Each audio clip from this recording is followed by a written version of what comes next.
When disaster strikes and the flood comes, what do you do when the place marked as a sanctuary becomes a living hell and the government sworn to protect you becomes the warden to keep you there? This is the underbelly of the storm we know as Katrina and the aftermath that survivors dealt with.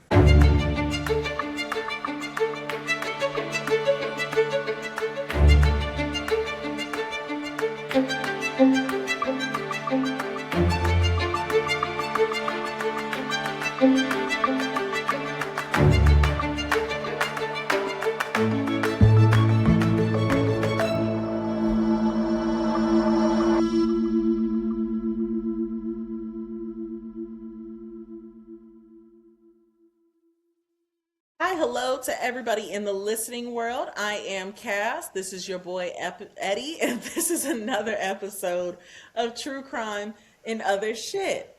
So this week we're gonna do things a little bit differently. Usually we have like a case or somebody that we're observing. So the other week when we did the Tiffany Woods case, we kind of started looking deeper into Katrina and the things that happened during Katrina, after, and around Katrina. So we know Tiffany Woods and we know everything that happened around that time. And but also so much spiraled out of control because of Katrina. So we're going to be looking at that today, including one of the most, I think, interesting cases is here as of late, Gypsy Rose, her getting out of prison and everything. The whole reason all of that started is because of Katrina. So we're just going to take a little bit deeper look inside the actual storm, the things that were happening around it, and I'm going to kind of let Eddie take the lead. I'm going to play the background, just because I've had family that was involved in it. And so I have a little bit of background knowledge of New Orleans and Katrina and things like that due to Creole, roots. But I'm gonna take we're the just lead here. Yeah. So this one right here, we're gonna switch it up. The vibe of the conversation, usually like she said, very informative and everything. With me, we just gonna kind of ride the wave. I'm gonna give y'all some topics, and some spark notes on what I've picked up from different interviews, different documentaries that I've watched, and then from there, we just gonna conversate about it. And then yeah, like that, we're just gonna ride the wave.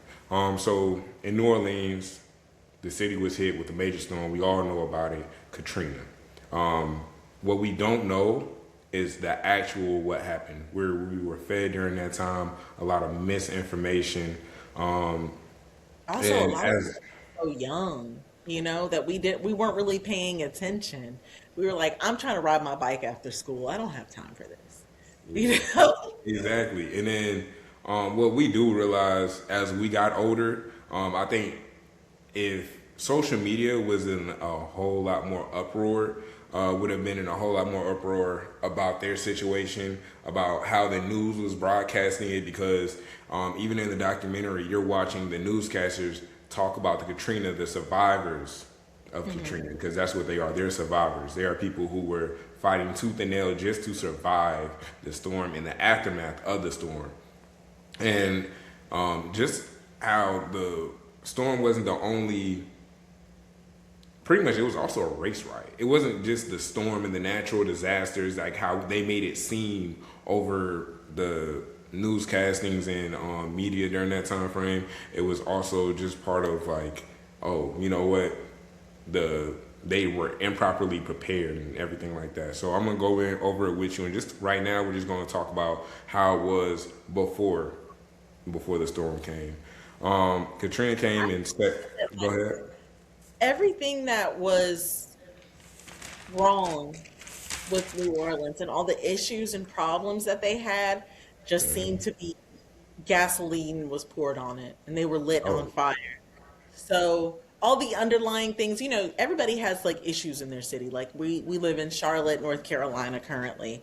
And Charlotte has their underlying issues and we all know that they're issues and they need to be dealt with. But you will be surprised how much a natural disaster will bring the absolute worst out of everyone. exactly. And the thing was, during Katrina hit in August 29th. And before August 29th, they were leading up to all these natural disasters, because the main point was the so you can see the catastrophe start to come in when the natural resources, the natural protectors, the barriers, the trees, the trees, pretty much all the aquatic life there were designated pretty much to slow this storm down. The gas and oil company, Exxon, exponentially, which I really hate that Exxon was really one of the big companies that really destroyed Katrina's natural life. Because what I do know about Exxon is that they've always been, I don't know if you know this, Cass, but during the time where segregation, black people couldn't use like certain gas stations. Exxon was really the only gas station that black people could use during that time when traveling, this, that, and the third. So So, interesting fact, like fun fact about my family. So on Beatties Ford Road in Charlotte, North Carolina, my grandparents actually owned a gas station, and the gas station that they owned was an Exxon because a lot of other companies weren't allowing franchisees to, do that type of thing. So shout out to Exxon for real. Like they changed the entire course of my family. So yeah, and that's what I'm saying. So like, it's sad to find out this news, but it's important that we do bring actual news and the actual facts behind it. Um, so leading up to the storm, the news, of course, they broke out. They told everybody, "Hey, you need to leave." But what they didn't take into account of was that New Orleans is pretty much a state or a city that is majority of the population is below the poverty line. So it's easy to say, oh yeah, pick up and leave because you got to make it to safety. But what you're not taking into account is people don't have cars. People don't have places to go. People can't go and just are like, let's say your whole family lives in New Orleans. You can't just pick up and just leave there and go to somewhere else for a week because, oh yeah, let's think about how much hotels cost. And you don't need just one room. You need multiple rooms. and not only just that, like let's take into consideration the part of New Orleans that was affected the worst, which was the Ninth Ward. The Ninth Ward is extremely poor. Yeah. And like that is a problem that they told everybody to pick up because it's like, what are y'all, like you said, like what are you supposed to do? You ain't, you're supposed to go get a hotel, like be displaced for a week. Like those Exactly. people can't afford that. Like it was absolutely wild. And the city of New Orleans, the state of Louisiana offered absolutely zero solution for this. They said ride it out. So, and when it comes to like, okay, you know what? Well, the city is going to pick up buses, and the city is going to do this, and the city is going to do that.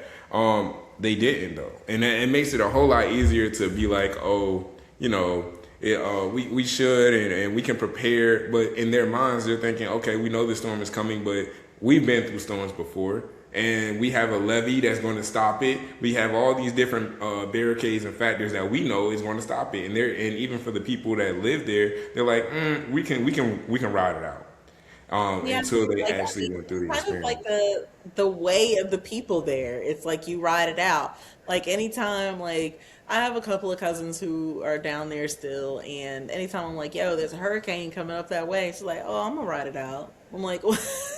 Did you learn nothing?" But I mean, it's kind of like the Floridians, right? The Floridians, they gonna ride out anything. They gonna ride out a hurricane. But I think that like also they under projected maybe a little bit. Do you think that they said like, oh, it's gonna be bad? Not only did they not predict that, but even the FEMA, which you're going to hear a lot about. I really have a problem with FEMA, and all like I said, you can go and learn more about this through the. If you have Disney Plus or you got Hulu subscription, they have a documentary called the Katrina, the Untold Stories. That's where I got a lot of my information from. You can go ahead and watch that. And what you will find is that FEMA had Federal Emergency Management Agency. They were ill prepared for the gravity of what actually occurred. The mayor, they asked him, "Oh yeah, can you make a list of what is needed? What is needed?" And they asked that on August 30th. Remember, Katrina hit, I believe, on August 29th, if I'm not mistaken. So this is after Katrina hit. Now they're seeing that, oh, you know what? We're not prepared for all of this to happen. What can we do? Like, and as much as they're supposed to be the first, in their minds for FEMA, they're not supposed to be the first line of defense. Every state is supposed to, or every city is supposed to take care of themselves, and they come in and kind of help out last bit. So FEMA was ill prepared themselves by how much the flood actually, not the flood, the storm actually affected New Orleans and what they seen. So one of the helicopter operators or pilots, he pretty much went into, because he needed to see for himself what was actually going on so he could report back to the FEMA officials and the director of FEMA and tell them what was going on. He said when he hit the air and he saw that 60 to 80% of the city was underwater, he said this Did is you way see worse that than what video? we officially. Did you see the video? I did. I did. Insane. There are It people was just on their roofs, just like chilling, because the nowhere else to go. the newscasters, and how CNN, I do have a problem with CNN, and usually I love CNN, don't get me wrong, because I grew up watching them. My grandparents loved watching CNN. So, from CNN's point of view, they only broadcasted the French Quarters, which was like, if you ever been in Charlotte and you guys Just went this through, yeah, much. hey, maybe at your ankle deep. So, America is thinking. And from America's point of view, remind you, we don't have social media. So we don't know what the actual people that are going through the Ninth Ward and the other wards that are actually being affected are going through. And they're CNN's only saying, oh yeah, it's only knee deep. They can recover from this. This is something that's probably going to take a week or two and we'll be back to normal. Everything's going to be straight. Eddie, have you been to New Orleans? I haven't. I really do want to see New Orleans after everything that I learned, but not on like a insensitive, like, oh yeah, I just want to see it for myself, but more so from a, how is it now? Were we able to actually recover? So there's these poles in the Ninth Ward right before you enter the Ninth Ward. And Yeah. it shows the progression of like the levels of the water rising. And the last time I actually went down to the Ninth Ward, I might have been like, I might have been in college, maybe. But um, those poles were taller than most buildings. Just gonna put it that way. And it's a memorial to show how, how high the water rose. But it really puts it in perspective. So anybody who gets a chance, I definitely recommend you going to the Ninth Ward. But please be careful. The Ninth Ward, they're still very sensitive about everything that happened, and they don't really like a lot of publicity and hoopla and stuff like that. I don't even think that tours are allowed to go through the Ninth Ward still. Correct me if I'm wrong, New Orleans. But they're very prideful over there. But if you do get a chance, just go out there and you'll see, and you'll just be like, this is absolutely unreal and also just unacceptable for those people to have endured. Yeah, and when we're going to go talk about like what the, because it pretty much just was like a trail of tears that they had to go through and endure. But how we talked about FEMA and how they were supposed to come out and they were supposed to help, they were supposed to send buses, they were supposed to bring food. So many things that FEMA could have did that they did not do. It took them 4 days to actually start to like, oh, okay, we need to actually do something. So you've been told to help prepare, then you didn't prepare. Then when the storm actually came to take you an additional 4 days, the National Guard, shout out to the National Guard. Now, there's going to be a person that I also is going to shout out highly just because he went about the operations of trying to help recover and trying to help people get through it. So for the National Guard was able to come out pretty much immediately, and when they came out, they were able to put boots on the ground, really help out, get helicopters, fly them through the air, get people in boats, get them through the waters. But what we don't really talk about, or what's really not talked about enough, is that even though yes, we did try to help, there wasn't too many effects that were actually happening. There's only so much that people can do. Because remind you, the people that are in the National Guard, the people that are still being affected themselves. A lot of those people that were first responders were people that also lived in New Orleans. So imagine your house is flooded. And then you have to say, you know what, okay, I know I'm going through it, but there's also my neighbors. There's also people that are deeper in other parts that have gone through it worse, and I have to go ahead and swallow everything and still go through it. Survivors talked about when they were in a boat, and I remember this one lady, she was crying on the interview because she said as she was driving through and swimming through, she watched as a baby was submerged. You could tell that the baby was already dead. The baby was just floating across the water, and she told the National Guard, like, hey, can I go ahead and at least pick the baby up? She said, I know, in her mind, she said, I know that I can't help this baby. This baby's lost, but at least I can either bury this baby. I can at least find the mothers, the parents, the family, and just be able to be like, hey, look, I want to give them their baby so they can at least have some type of like, it's different when you don't know versus when you do know. You can have some consolement rather than your mind wondering. And when they were in that boat, the National Guardman just pushed the baby further into the water so she couldn't reach it and grab it and put it inside the boat. That's disgusting. It's stories like that we're not told about with Katrina, and those are the stories. And unfortunately, that is probably the lesser of the problem. There's recorded that there was 11 people that were either shot or killed by police officers during the time of Katrina. And this is where I say it was a race war. It wasn't just a strictly, oh yeah, they came pick them up. They have it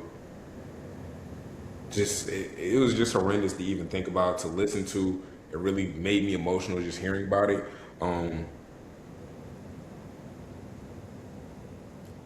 And go ahead. So, I don't know if they mentioned this, but the lake that took the brunt of the storm and the surge and the high water was Lake Pontchartrain.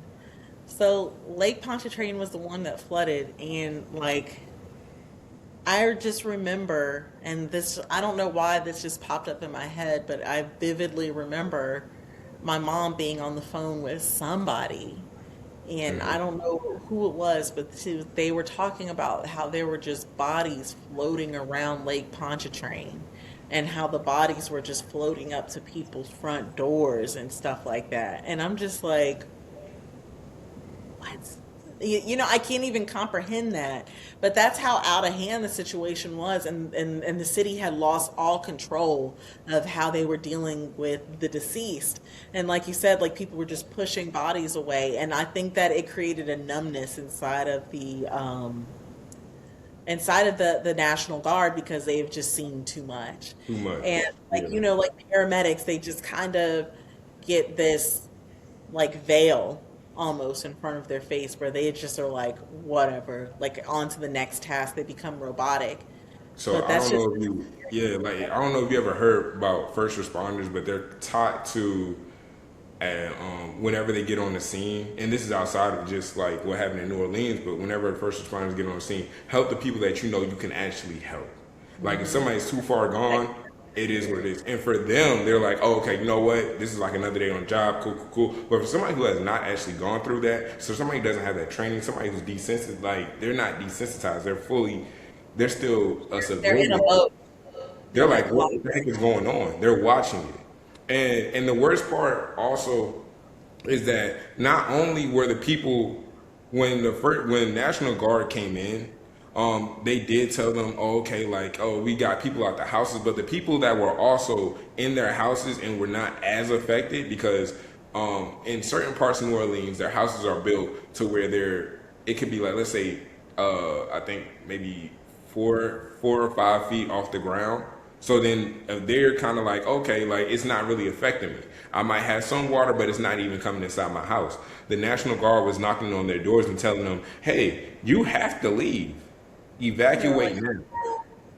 Yeah, like even though they're telling them like, hey, no, I'm perfectly fine here. People with guns were coming into the house telling them, no, you're going to leave right now. And I don't which know is, what I would do if somebody with a gun came to my house and told me I had to leave right now. and it's your army. It's the people that you're paying, your taxpayers, and they're telling you that you have to evacuate. And to make matters worse is that now you have to walk through the water, and And I know people are like, oh, okay, well, you're just walking through the water. You're not walking through just regular water. This is debris water. The water was so murky you couldn't see the bottom of it even, and it was you're People walking deeper. Everybody was exactly. Everybody was told to go to the Superdome, and I remember as a kid, they painted the Superdome as this place that was just not affected, a place that was a sanctuary, a safe haven. Like, oh, yeah, once you get there, whew, everything's all your fine. troubles will be worry free. Everything's Everything's gonna be good. worry free. It's gonna be And a I'm party here. once you get to the Superdome. No, that's where hell is. And unfortunately, it was where hell was. And we're going to talk about that too, where it's like, okay, cool, you told me to evacuate the safety of my home to go to somewhere that's even worse. And to put a whole city, imagine you put a whole city inside of A a football dome, stadium. a football stadium. To put a Everybody whole down there city. at fucking Bank of America Stadium. Imagine That's that. pretty much if they told everybody in Charlotte, okay, we all need to evacuate. We need to go to the Carolina Panther Stadium. This is No. not Bank of America Stadium. It's not going to be a wonderful place because as much as I love to say it, somebody might have one type of cleanliness, another person is not going to have that same type of cleanliness. And then on top of it, no matter how clean you are, go ahead. They promised a sanctuary, but in reality, they hand them hell, a prison. Because once you made it to the Superdome, you were not allowed to leave. You were not allowed to go anywhere. You were forced to stay False inside. imprisonment, but that's neither here nor there. To be honest, it was amazing how much because people that would try to leave would have guns forced into their face. They were literally people handcuffed, told to get back and pushed back into the Superdome. Do you want to know what was inside the Superdome? There was shit everywhere. And when I say shit, I mean literal shit. There was shit everywhere. Oh People, yeah, it because was the just bathrooms stopped working. The bathroom stopped working. There were elderly, remind you, elderly people are there. People that are still going through, like, let's say post surgery, they were still going to the Superdome. Even people that were just like still in the hospital being pushed inside the Superdome. So you have the sick, the elderly, and people that are just like, hey, look, I'm just trying to survive and find my loved ones all inside the Superdome. Can't even go outside to see if, hey, is my family outside there? No. And when it comes to like, okay, well, there was surely communication that was being transferred city to city. The other cities of Louisiana were probably like, oh yeah, let me help out. How can we help? We're all one city. We're all one nation. No, they were. And then the mayor, to make matters worse, was going in and calling people thugs and calling people all types of non-human. You can hear on the newscast where people were calling people that were just trying to survive to stay alive animals. oh yeah, especially because those some people were looting to stay alive. Oh, I'm gonna And get into that. I'm gonna get into that oh, because okay, my bad. remind you how FEMA. I told you FEMA wasn't prepared. They didn't have food. They didn't have food at the Superdome for the first, I think, day or the first couple of hours there because they didn't expect so many people to come. But you also forced everybody to come. So you What are not you being prepared, expecting? food ran out, water ran out, formula ran out. Remember how we talked about they didn't have enough baby formula? They didn't have the baby formula for the people that were there. So that was already running out. Now we have people using the bathroom all over the place, and it's havoc, it's chaos moving on. And then now we're getting to General, I think Honore. I don't want to misconcept his name because he did a whole lot for Louisiana. And truthfully, if you're watching this, General, hats off to you. I really appreciate you and the efforts that you gave during that time frame. He came in there and he was listening in, and within his first hour of being there, he walked around the Superdome. He checked and seen how people was living in the living situations, and then he went inside a meeting with the mayor. Is it the mayor? Yes, it's the mayor of the city. I think his name is don't give me the line. I got it here. Mayor Nagin. Mayor Nagin.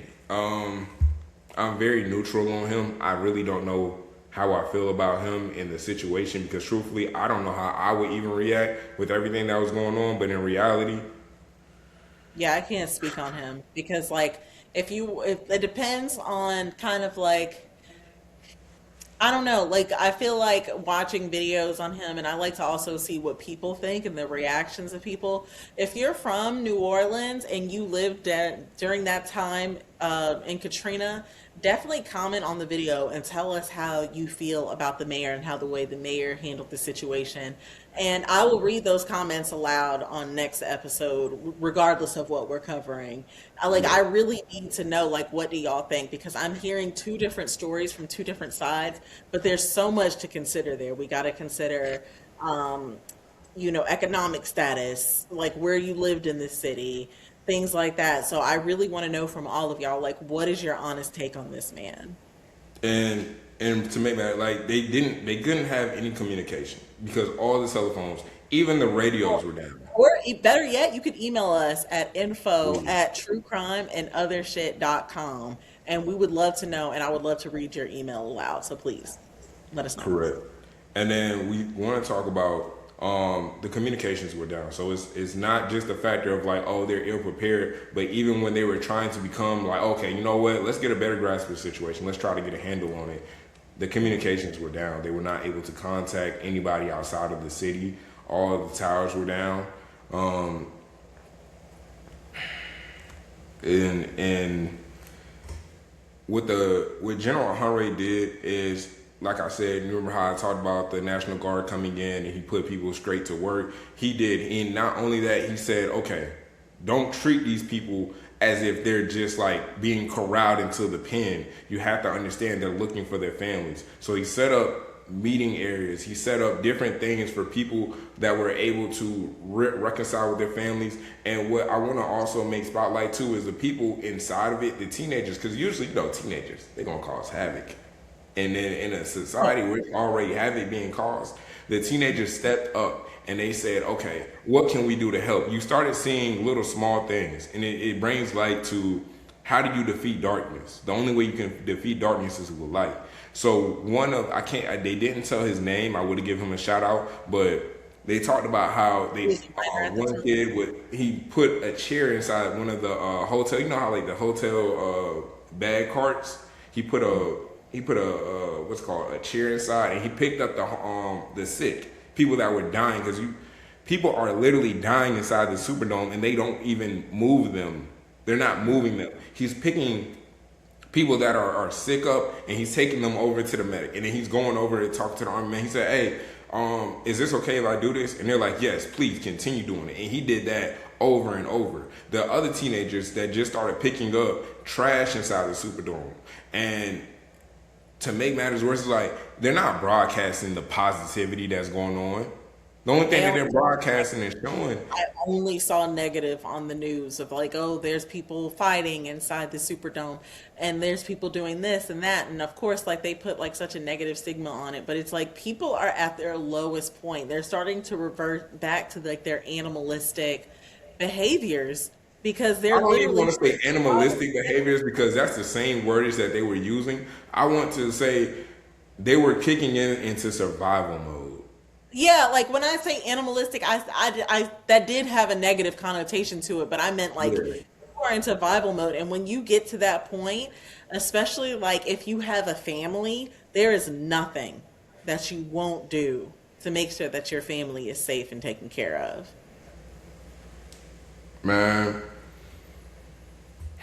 And then one of the generals at some point, because we all know Louisiana is a big spiritual place. So what he did was he said he gathered as many people around and he just prayed. And he just prayed with them, with the city, and they cried. They cried, they brought the family together.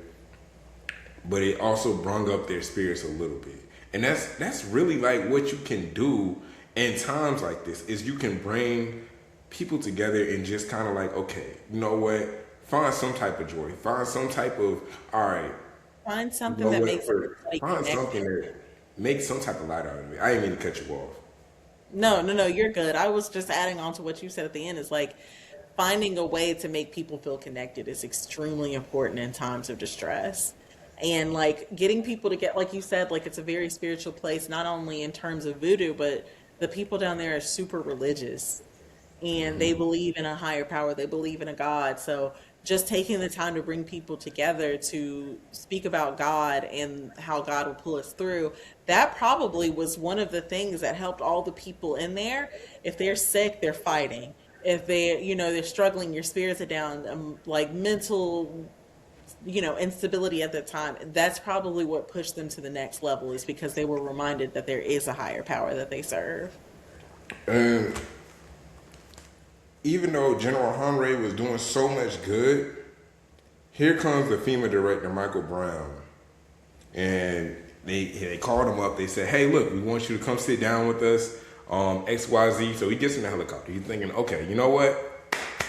FEMA's finally going to kick in, because I ain't going to lie. When General Honore got there, after he did his initial survey and he helped out this, that, and the third, he went down and he sat down with the FEMA, with one of the FEMA representatives. It was a FEMA representative. It was the mayor. It was the marketing.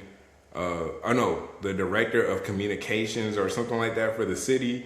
And then it was General Honore. He sat down. He listened for 15 minutes because the mayor was like, okay, so here's what we need. What can you actually do? And he was listening to the FEMA. This is what he asked the FEMA director. The FEMA director said, this is what we can do. This is what we can't do. We can't do that. It's going to take us about 4 days to do that. This, that, and the third. And then after a while, General Honore said, shut up. Don't say another word. Don't say another word. We're going to go ahead and we're going to do this right here. Until you show me some success, you have no more say. After that, they called General Honore up, told him to get on this plane, XYZ, and they told him, all right, cool. He walked inside this big, nice cube. You know those, like the ones that we used to go to in middle school, or like for you might have been elementary because you're a little bit older. You know what I'm saying? So it might be Why would you okay. Oh, my bad. Okay, my bad. But You're trying to show shade. You act like I'm fucking ancient, bro. you're not ancient. You're not ancient. You're not ancient. You know I'm what I'm not. saying? You only get finer. You only get finer with wine, man. You only get finer with wine. But listen, man, listen. So he goes inside and he talks. You kept saying the thing. What's the thing that we used to go So, into? like the trailers, like one of those trailers, like the classroom Oh, trailers. they're not called trailers Oh, anymore. oh They my are God. called learning cottages.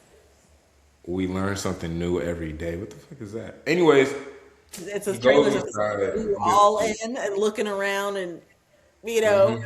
But I didn't have learning cottages in my elementary school, but in middle school, like I Yeah, spent my whole sixth grade year in learning cottages. the whole sixth grade year, Yeah, class like to I had like a class. couple schools and a couple of classes inside the building, but like I remember like my English class, my math class, I think my history class. That's like 3 periods out of the 4 periods I had anyways. Like I all out in the trailers. My electives were in the building. Okay, Thanks, okay. CMS. I froze my ass off. I bet And I'm so. Walking through that, and because good and well, Charlotte kind of got some drastic weather. We done seen it. Sunshine, rain, all exactly. that. It was freezing cold. This is why I think I hate the cold to this day. Like this is why I be having a heated blanket At work, yeah. at work because I cannot stand the cold, and it's probably CMS's fault. I Thank you, understand. CMS. So going Moving back right. to the story, he pretty much called the director, and director calls him in, and director's like, "Oh, you know what? Hey, look, I think that it's best if you sit right beside me, and we kind of coordinate from here." He looked him dead in his eyes and said, "No, I can have somebody fill that chair for you and come sit down from the National Guard, and that way I can communicate. But I will not be sitting here.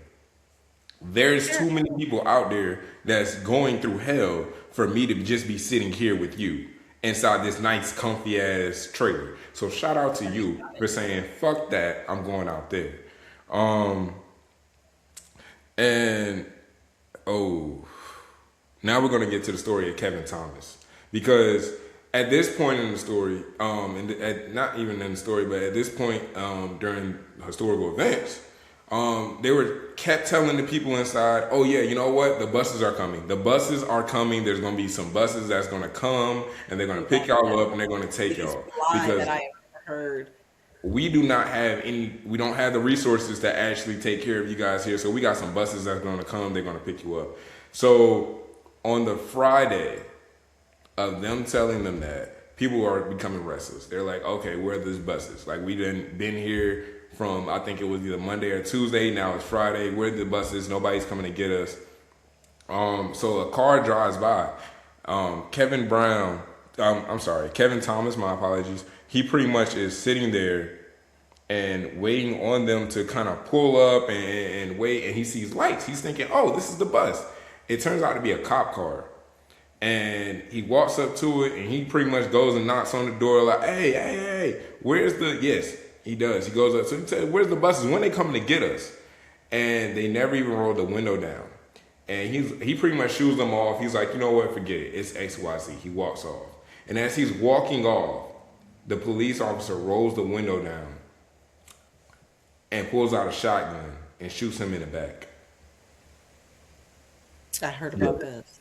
Yeah. That is fucked. In front of his sister.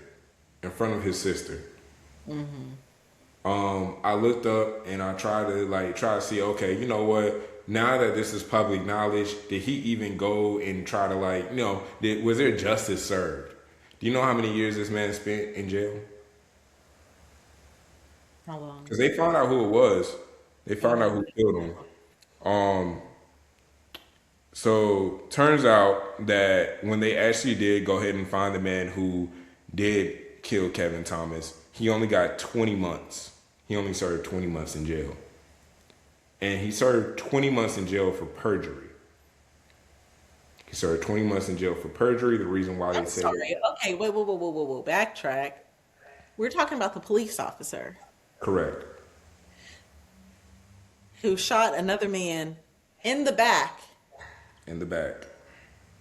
So which means that the threat was leaving and he still shot him in the back, murdered him, cold blood, only have 20 months. So and the reason for killing him? There's so much, and I tried to look up, and even to this day, you could try to look up as much as you want to. There's no information about it. There's no information that the reason why he even got 20 months was not for the killing. It was for perjury. It was for perjury because he sat there and they said that what he told on the police report versus what happened was inaccurate. So he went to jail for perjury. Didn't go to jail for the killing. And this was in 2011. He's pretty much already did his time. He can't go. So even if, let's say, if this right here, we were to listen to this and say, oh yeah, there needs to be justice, he can't. But wait. I'm going to say this. Is this thing on? I'm listening. Louisiana's criminal justice system is absolutely motherfucking garbage. What you guys do in the prisons down there is absolutely sick. We've all heard about it. We all know. And I just want y'all to know it's not really a secret, even though y'all think y'all are being secretive. So it doesn't really come as a shock to me that they are protecting the largest gang in the world. I have nothing against most police officers that do their job correctly. It's the ones that don't. This is not the worst that happened. But y'all have always had a bad reputation of your criminal justice system being absolutely garbage, and I think it's about time y'all do something like it. That's all I'm going to say. Thank you. Like I said, there was recordings of another documentary I watched on YouTube. You can type in, what I typed in to find it was Katrina, killing of black people. What I'm also going to do on our Instagram page, and we might even do like a YouTube short. We're going to find the clipping where it was, and this is what made me even pick up Katrina and wholeheartedly, because I said, what kind of race riot was going on down here? Was because I watched a video. It was a home footage, because you remember back in the day 2001, you didn't have camera phones really recording. You didn't have, but you had the big ones. Okay? They were literally recording themselves And there was a white man who said, "Yeah, nah, we're killing them. Anybody who we see out here, we're just shooting them." And they asked him. They said, "Well, how many do you think you killed?" He said, "A lot. Like, who cares? Who cares?" Was his response to, and that's the, if you already know that the police are killing people, imagine the race riots that was going on during this time frame. Because all that you're publishing is these black people are looting. These black people are acting like savages and they're coming to your town next. So what people in their mind, I'm literally watching this documentary. There was firefighters, first responders, because now we also have, oh, this was the most embarrassing thing. The most embarrassing part was when the FEMA director, Michael Brown, he was asked to, like, he pretty much was on live. And they were talking to him and they said, "Oh, okay, so I know that you guys are helping in the Superdome, but what about the convention center?" He said, "Yeah, we just found out about this. This is 5 days in. How are you just finding out that the Superdome and the convention center are two different places?" They say, "Yeah, we made sure," because they In said, most cities, they are. You "Yes, know, in yes, your football stadium and your convention center, they're usually two separate places because one is meant for football and soccer and things of that nature, and the other one is for actual business. The business that pertains to the football field is done at the convention center. Y'all don't have a third grade education. I'm almost positive he's the that director. my 4-year-old nephew knows the difference He's between the a director. To remind you, he's the director of the whole big federal emergency. What's called? What's the acronym? I want to make sure I get this right. Yeah, I'm pulling out the paper. Federal Emergency Management Agency. You're the director, but yet you don't know where the damn convention center is. Versus, you didn't know that these were two separate entities, but you pushed everybody to go to the Superdome and the convention center. Then at this point, people at the convention center, they never got food. They never got water. yeah, no. The people at the Superdome that ran out of water, they went to go get water. He was shot. A man was shot at the water center where you pick up water because they thought he was looting it. So because they thought he was looting that area, they shot him on the bridge where they were dispensing out the water and giving the people the water at. Do you see how crazy all this sounds? Do you see why it's important that when media talks, that we need to make sure it's accurate information, that we need to be, that it's not a nuance about, oh, what words we use when we're describing certain situations. And I wanted to bring light to that. That's what this whole podcast right here, like this segment right here on this podcast is about. It's about, let's cover and give the correct information. Let's give accurate information. Let's not go ahead and talk about just, oh, we got the most quickest information. Oh yeah, we're giving it out quickest. You don't have accurate information. So now that you don't have accurate information, you're telling everybody, oh, it's a flood that it just barely covered the knees. When people are up to their necks walking through it, trying to make it to a safe spot that actually turns out to be hell. Then when they get there, you're telling them now, oh yeah, to walk again. The mayor called and told the people at the convention center, y'all need to leave because we can't pretty much bring any aid to you guys. Do you know that at this point, That's embarrassing. it's embarrassing, and you were bringing out troops, and instead of, and George W. Bush, you bastard, you decided. W. That boy W, boy, let me tell you. You know what's crazy? And the crazy part is right now, America actually is would do a whole lot better with George W. Bush. I remember when we used to say George I was W. Bush saying the other was the day. worst president ever. And boy, did we not know what we could get. We didn't know how bad we could I was get. saying the other day, and I don't really like to get political on the show. You know, this show is meant to be enjoyed by anybody, but anybody with common sense, that is. But I was thinking the other day, I was just chilling. I was actually laying in bed scrolling on my phone, and I was like, damn, I miss W. Remember when George Bush was the worst thing in the world? Can we get back to that? I just missed that. I miss W. Okay? Like I like No, his let's not get. peppermint and his I chill don't want ass. mediocrity I no more. like W. No, I don't want mediocrity. I'm tired of mediocrity. I mean, of I'm course, tired of we're it. all tired of mediocrity, but anything is better. What is Rocco that on Sesame Street who Elmo be hating so bad? I'll take Rocco at this point. We got Rocco Rocco. would do a fine job. So George W. Bush is hearing about this situation, and instead of sending aid, he sends out troops. He sends No W. multiple troops. And the worst part about it is, and this is why I said the mayor is very conflicting. As much as it's like, all right, he's there with the situation, he's seeing what's going on. Um,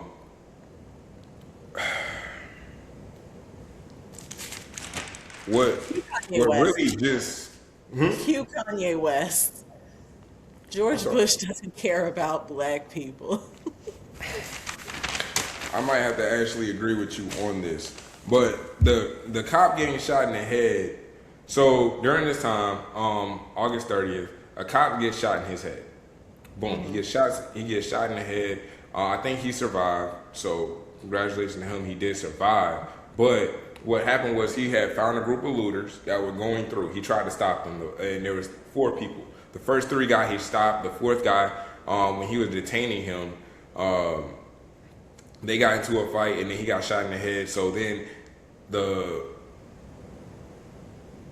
police chief is pretty much like, no, I can't. There needs to be more. This is what prompted more troops coming out. But now there's a conflicting story because the mayor then goes and says, we need martial law. So he tells everybody that we're going into martial law. However, he doesn't have the power to say we're going into martial law. He doesn't have that power. That's not given to him. So polices are hearing, oh yeah, like we may be in martial law or it's coming, but they don't actually have martial law. And you'll find that when you look up, you can look it up right now. There was 2 conflicting stories where it's like, okay, we're in martial law. We're not in martial law. We're in martial law. We're not. And because of it, it just sends a state of havoc where troops that are just coming from Afghanistan, PTSD is real. They are in a situation where they feel like they're back in the war zone again. They're hearing all these bad things about the residents of New Orleans. Okay, so I just looked up because I was like, when was the last time martial law was actually declared? Because I think that in recent times also we've heard, well, this person, like, this president or whoever is going to declare martial law, they want to declare martial law. First of all, I don't think that people understand like the amount of resources that it takes to declare martial law. That's first and foremost, but that's neither here nor there. Secondly, the last time federal martial law was declared in the United States was in Hawaii during December 7th attack of Pearl Harbor, which lasted from 1941, December 7th, 1941, until October 24th, 1944. So that was the last time it was actually declared, even though there were misconceptions of the Insurrection Act, while often confused with the 1992, what was it, April 25th, 1992 was the LA riots, and then also during Katrina. So Don't those, worry, they also try to call martial law during Mike Brown huh? in Ferguson. In Ferguson? Yes, Yeah. that was during the civil rights era, apparently during the 1950s and 60s. It Girl, was I'm talking used. about recently. You remember Mike Brown, right? In Ferguson.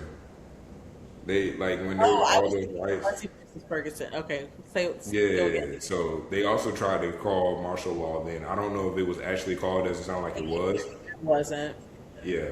So it's just like, instead of sending aid that you possibly could have, I instead think of it's a sending, threat that people like to use. yes. But And it takes so many. It takes so much resources to declare martial law. It's a big deal. So I don't think that people understand that it's not just easily enacted, but whatever. it's, the time frame was really bad. and there were so many just misconceptions of things. I remember one story spoke about. Let me see it here. Trying to find it. My notes are all over the place. Please bear with me, everybody. I've had 5 pages of notes. Notepad. Here he go Hey, again with the listen, notepad. got to My go friend with it. said she Sarah, shouted we're you going to out. talk about the story with Sarah Faulkner. Okay, shout out to Sarah Faulkner. She tried her best. She was a U.S. Coast Guard. Even though they were not prepared for this, because they're trained to go in certain situations. However, natural disasters like this inside of concrete jungles, that's not what they're trained for. They're trained for like forest areas, different things like that. So the helicopters and they did their best. One time while she was out in the middle of everything and she's picking up people, they literally called in and said, and they were in the middle of picking up everybody. Then all of a sudden they called her, her and they were like, oh yeah, look, we need everybody to come back to the station because one of the choppers just got shot down. So they're in her mind, she's thinking, "Oh my gosh, they're shooting back at us. Like, what the heck is going on?" The report that was given was that one of the military convoys, was taken over by the citizens, and that they were taking the guns and then they were shooting the helicopters down. When she gets back to base, and she asks, "Oh my goodness, okay." So she looks around, she sees everybody's kind of back. She's like, "Okay, which helicopter got shut down?" They said, "Yours? We thought y'all were gone. We thought y'all got shot down." So you stopped the rescue search that she was already enacting, already doing, and you stopped it because the story was because they couldn't get in contact with her, so they thought that her plane was shot down. She said, "Do you know that there were so many other people that she could have saved that day?" And she started crying because she said, "I wish I could have stayed out there more, but I couldn't because I got called back." And they were all sitting around waiting on pretty much the next steps to do, but they were told, "No, you can't go back out. It's unsafe." Unsafe from what? You seen that she's back. You seen that there's no bullet holes there. What are we stopping? It feels like when people talk about, oh, Katrina was a conspiracy theory of like, oh yeah, Katrina was just we got to control or like a purge to take out people. After watching this documentary, I almost have to believe them because how you responded to these people, how you responded to people just trying to survive, it was unnecessary. And it just got worse and worse. So then finally you tell these people to move. They're moving again across a bridge during 90-degree weather in what? Because you gotta think, it's not dry heat. It's what's it called when it's not dry heat? It's we got it here in Carolinas. The humidity. Humid. It's humid. So it's humid. And then on top of it, you're telling these people, the elderly people, the sick, You said you've kids. never been to New Orleans. You said what? You said you've never been to New Orleans. I haven't. Heat, boy. I remember, and You were anybody breathing, who motherfucker. can vouch, in New Orleans heat, I made the mistake of wearing a maxi dress and it had just rained. And my maxi dress was trapping heat in it because it gets that hot. I had to take my maxi dress and pull it up to my thighs and tie it around at my thighs because it was just so hot. And New Orleans after it rains is literally like walking in a bowl of fucking soup. It's bad. It's bad. Newscasters had the audacity to talk about as people as they're running through stores. Well, why are you looting? You don't have any food. What You you don't have mean? any Why am I water. What? looting? Are you serious right now? Bitch, we ain't got no resources. So then you would think, okay, the next city over is going to help. They're going to try. They're going to do something. They blocked off the city. They blocked off the city. Like when they were coming at the end of the bridge, people were telling them you're not allowed in the city. They're telling them, so one city, I think one of them was called, I think it's Ganter. Don't get me lying. Oh, and I do have to correct myself. The name that I gave earlier about the whole incident with the cop shooting him in the back, his name was actually Danny Brumfield. Danny Brumfield is the person who was killed outside of the convention center as waiting for um, that went to knock on the police door and say, okay, so when are the buses coming? And then got shot in the back by the police with a shotgun. Mm-hmm. Ronald Mitchell is the police officer who actually shot him in the back, and that's where the whole incident happened. In December 9, 2011, he was sentenced to 20 months. Saturday, the mayor tells everybody at the convention center to walk across the bridge and maybe they can find help. That's First crazy. responders in other cities and the two adjacent cities, pretty much just talking shit. One pretty much saying how he has no quarrel with shooting them because they're lawless, and you would That's a think, great way okay, to say that. exactly, and you would think that they're pretty much like, oh, okay, you know what? Let's pack up some food for them. They even go on to say, yeah, these people haven't drank or eaten in 3 days. They're gonna be aggravated. They're gonna be pissed. You would think, okay, at least let me have some water for them, some food to meet them and greet them like with some loving arms. What the fuck is the Southern hospitality, right? They're packing shotguns into the fucking back of a fire. And when I say first responders, I'm not I'm not talking a about like, nice oh, the cops. person These if are I the haven't fire eaten in department. 8 hours. I'm not a nice person if I haven't eaten in 8 hours. I couldn't imagine not eating for 3 days and you expect me to remain calm. No, The that city, is insane.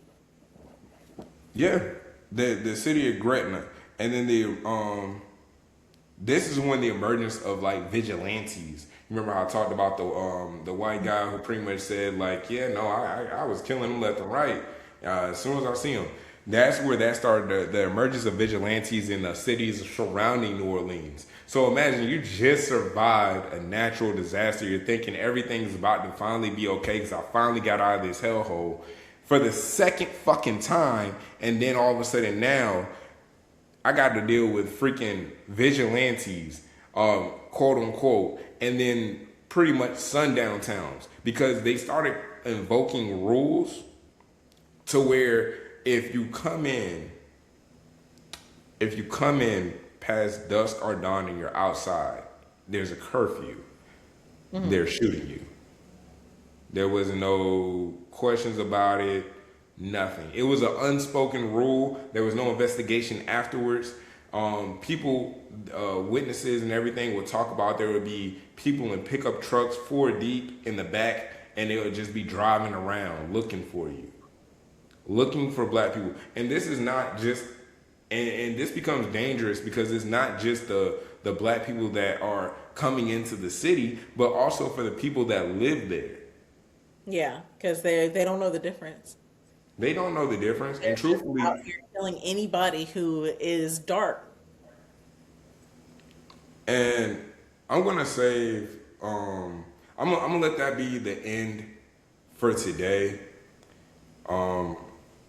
I do have an actual another story. His name, and this is like one of the big ones that I kind of researched because his story was just tremendously. It just took a whole lot out of me. His name was, let me see here, Henry Glover. And that's gonna be my story for like whenever I do the next case. It's gonna be Henry Glover. We're gonna talk about him and pretty much what happened. That's the one where he was shot by the police and then they burned the car when they took him because they didn't know who killed him. Hmm. And then they took him to the police station thinking like, oh, we're gonna get help. And then they burned the car with him inside. But I'm gonna talk about that in detail next episode. So I'm gonna end it here. This is gruesome. This was crazy, but I think it's important that we bring the accuracy of what people were actually dealing with during Katrina to actually bring light to why I said her spending already 20 years is very excessive when you Agreed. have all this lawlessness going on from the people that are supposed to protect you. That's She was why this literally case. just doing her absolute the fuck best. And That's then all she could do. it's Did she just have problems? Absolutely. absolutely. But she was trying. She didn't And know any better, but she tried. to know that people went through this, truthfully, I couldn't trust anything. I wouldn't be. You tell me the people that I've been told to protect, and that's oh yeah, the governors, the mayors, all these people are supposed to help me. The governor went out her way on a newscast when they dispersed out the military force to come out and try to help with the looting. She said, "I want you all to know." I want to quote this actually. Let me make sure I get the quote correct. Because she said it, and I said, let me write this down.